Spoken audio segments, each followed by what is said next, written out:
Ticket ಅರ್ಜಿ ಸಲ್ಲಿಕೆಗೆ ಇವತ್ತೇ ಕೊನೆ ದಿನ. ಟಿಕೆಟ್ಗೆ ಅರ್ಜಿ ಸಲ್ಲಿಸೋದಕ್ಕೆ ಬೆಂಬಲಿಗರ ಜೊತೆಯಲ್ಲಿ ಆಕಾಂಕ್ಷಿಗಳು ಕಚೇರಿಗೆ ಆಗಮಿಸ್ತಾ ಇದ್ದಾರೆ. ಕಾಂಗ್ರೆಸ್ ಕಚೇರಿಗೆ ನೂರಾರು ಬೆಂಬಲಿಗರ ಜೊತೆಗೆ ಬಂದು ಟಿಕೆಟ್ಗೆ ಅರ್ಜಿ ಸಲ್ಲಿಕೆಯನ್ನ ಮಾಡ್ತಾ ಇದ್ದಾರೆ. ಇನ್ನು ಅರ್ಜಿ ಪಡೆಯೋದಕ್ಕೆ ಅಂತ 5,000 ರೂಪಾಯಿ ನಿಗದಿ ಮಾಡಿದ್ದಾರೆ. ಅರ್ಜಿಯನ್ನ ಅದನ್ನ ಫಿಲಪ್ ಮಾಡಿ ಕೊಡಬೇಕು ಅಂತಂದ್ರೆ, ಟಿಕೆಟ್ ಬೇಕು ಅಂತಂದ್ರೆ ಈಗ ಅರ್ಜಿ ಸಲ್ಲಿಕೆ ಮಾಡ್ತಿರಲ್ಲ, ಸಾಮಾನ್ಯ ಅಭ್ಯರ್ಥಿಗಳು 2 ಲಕ್ಷ ಡಿಡಿ ಜೊತೆಗೆ ಅರ್ಜಿ ಸಲ್ಲಿಕೆ ಮಾಡಬೇಕು. SC ST ಅಭ್ಯರ್ಥಿಗಳು 1 ಲಕ್ಷ ರೂಪಾಯಿ ಡಿಡಿಯೊಂದಿಗೆ ಅರ್ಜಿಯನ್ನ ಸಲ್ಲಿಕೆ ಮಾಡಬೇಕು. ಇವತ್ತು ಕೊನೆ ದಿನ ಆಗಿರೋದ್ರಿಂದ ಬಹಳಷ್ಟು ಆಕಾಂಕ್ಷಿಗಳು ಯಾವ್ಯಾವ ಕ್ಷೇತ್ರ ಅಂತ ನಿಗದಿ ಮಾಡ್ಕೊಂಡಿರ್ತಾರಲ್ಲ ಅಭ್ಯರ್ಥಿಗಳು, ಹೋಗಿ ನಾನು ಈ ಕ್ಷೇತ್ರದ ಟಿಕೆಟ್ ಆಕಾಂಕ್ಷಿ ಅಂತ ಹೇಳಿ ಅರ್ಜಿ ಸಲ್ಲಿಕೆಯನ್ನ ಮಾಡ್ತಾ ಇದ್ದಾರೆ. ಇನ್ನು ಬೆಂಬಲಿಗರ ಜೊತೆಯಲ್ಲೇ ಬಂದು ಕೆಲವರೆಲ್ಲ ದೇಣಿಗೆ ಅಂತ ಸಂಗ್ರಹ ಮಾಡಿದ್ದಾರೆ. 2 ಲಕ್ಷ ಸಾಮಾನ್ಯ ಅಭ್ಯರ್ಥಿಗಳು, SC ST ಅಭ್ಯರ್ಥಿಗಳು 1 ಲಕ್ಷ. ನಮ್ಮ ಕಾರ್ಯಕರ್ತರೇ ಕೊಟ್ಟಿದ್ದಾರೆ ದೇಣಿಗೆ ರೂಪದಲ್ಲಿ ಹಣ. ಸೊ ಅವರು ಬಯಸ್ತಾ ಇದ್ದಾರೆ ನಾನು ನಿಂತ್ಕೋಬೇಕು ಅಂತ ಹೇಳಿ ಬೆಂಬಲಿಗರ ಜೊತೆಯಲ್ಲೇ ಬಂದು ಅರ್ಜಿ ಸಲ್ಲಿಕೆಯನ್ನ ಮಾಡ್ತಾ ಇದ್ದಾರೆ.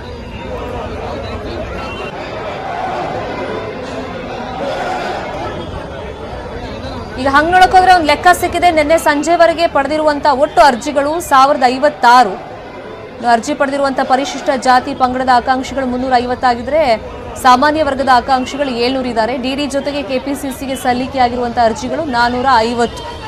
ಅರ್ಜಿ ಪಡೆಯೋಕೆ ಅಂತ 5,000 ರೂಪಾಯಿ ನಿಗದಿ ಮಾಡಿದ್ದಾರೆ. ಈಗ ನೂರಾರು ಬೆಂಬಲಿಗರ ಜೊತೆಗೆ ಬಂದು ಆಕಾಂಕ್ಷಿಗಳು ಟಿಕೆಟ್ಗೋಸ್ಕರ ಅರ್ಜಿ ಸಲ್ಲಿಕೆಯನ್ನ KPCC ಕಚೇರಿಯಲ್ಲಿ ಮಾಡ್ತಾ ಇದ್ದಾರೆ.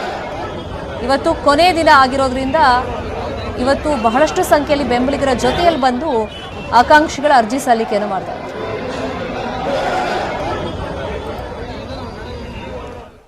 ಇದೇ ವಿಚಾರವಾಗಿ ಮತ್ತಷ್ಟು ಮಾಹಿತಿಯನ್ನು ಕೊಡೋದಕ್ಕೆ ನೇರ ಸಂಪರ್ಕದಲ್ಲಿ ಜಾಯಿನ್ ಆಗಿದ್ದಾರೆ ನಮ್ಮ political bureau head Chidanand Patel. Chidanand Patel, ಸಾವಿರಾರು ಸಂಖ್ಯೆಯಲ್ಲಿ ಅರ್ಜಿ ಸಲ್ಲಿಕೆ ಆಗ್ತಿದೆ. ಇವತ್ತು ಕಡೆ ದಿನ ಬೆಂಬಲಿಗರು ಬರ್ತಾ ಇದ್ದಾರೆ. ಇನ್ಫ್ಯಾಕ್ಟ್ ನಿನ್ನೆ ಒಂದು ಕುತೂಹಲ ಇದ್ದಿದ್ದು ಈ ಅರ್ಜಿ ಸಲ್ಲಿಕೆ ಪ್ರಕ್ರಿಯೆಯಲ್ಲಿ ಕನಕಪುರದಿಂದ ಯಾರು ಕೂಡ ಅರ್ಜಿ ಸಲ್ಲಿಕೆ ಮಾಡಿರಲಿಲ್ಲ.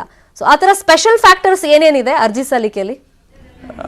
ಶರ್ಮಿತಾ ಶೆಟ್ಟಿ ಕನಕಪುರದಲ್ಲಿ DK ಶಿವಕುಮಾರ್ ಅವರು ಅರ್ಜಿಯನ್ನು ತೆಗೆದುಕೊಂಡು ಹೋಗಿದ್ದಾರೆ. 5,000 ರೂಪಾಯಿ ಹಣವನ್ನು ಕೊಟ್ಟು ಅರ್ಜಿಯನ್ನು ತೆಗೆದುಕೊಂಡು ಹೋಗಿದ್ದಾರೆ. ಅದೇ ರೀತಿ ಸಿದ್ದರಾಮಯ್ಯ ಕೂಡ ಇನ್ನೂ ಕೂಡ ಅರ್ಜಿ ಹಾಕಿಲ್ಲ.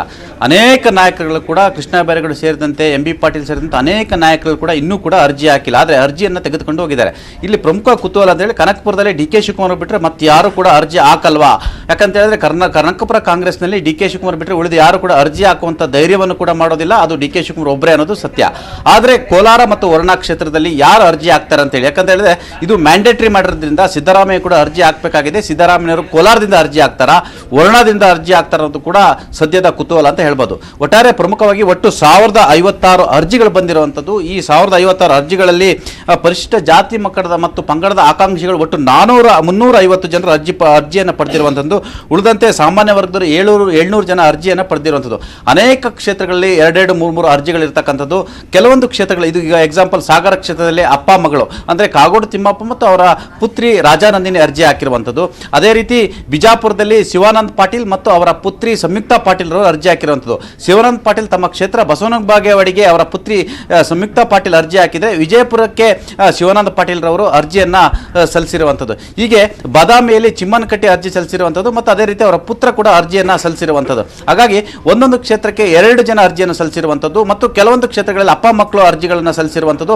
ಅದೇ ರೀತಿ ಪ್ರಮುಖವಾಗಿ ಮಾಜಿ ಸಚಿವ ಎಚ್ ಸಿ ಮಹದೇವರವರು ತಾವು ಸ್ಪರ್ಧೆ ಮಾಡ್ತಿದ್ದಂಥ ನರಸೀಪುರ ಕ್ಷೇತ್ರವನ್ನು ತಮ್ಮ ಪುತ್ರ ಸುನಿಲ್ ಬೋಸ್ರಾಜ್ ಅವರಿಗೆ ಟಿಕೆಟ್ ಅನ್ನು ಬಿಟ್ಕೊಟ್ಟಿರುವಂಥದ್ದು. ಅವರು ನಂಜನಗೂಡಿಗೆ ಬಂದಿರುವಂಥದ್ದು. ಅದೇ ನಂಜನಗೂಡಿಗೆ KPCCಯ ಕಾರ್ಯಾಧ್ಯಕ್ಷ ಆಗಿರ್ತಕ್ಕಂಥ ದುವರನಾರಾಯಣ ಅವರು ಕೂಡ ಅರ್ಜಿ ಹಾಕಿರುವಂಥದ್ದು. ಹಾಗಾಗಿ ಬಹಳಷ್ಟು ಕುತೂಹಲ ಕೆಡೆ ಮಾಡಿಕೊಟ್ಟಿರುವಂಥದ್ದು. ಒಂದು ಕ್ಷೇತ್ರಕ್ಕೆ 4ರಿಂದ 5 ಜನ ಅರ್ಜಿಗಳನ್ನ ಹಾಕಿರುವಂಥದ್ದು. ಹಾಗಾಗಿ ಇದು KPCCಗೆ ಅತಿ ದೊಡ್ಡ ತಲೆನೋವಾಗುವ ಸಾಧ್ಯತೆಯನ್ನು ಕೂಡ ತಳ್ಳಿ ಹಾಕೋದಿಲ್ಲ. ಒಟ್ಟಾರೆ 1000 ಅರ್ಜಿಗಳಲ್ಲಿ KPCCಗೆ ಒಟ್ಟಾರೆ ಲೆಕ್ಕಾಚಾರ ಆದರೆ ಇದು ಸುಮಾರು 15ರಿಂದ 20 ಕೋಟಿ ಆದಾಯ ಬರುವಂಥದ್ದು.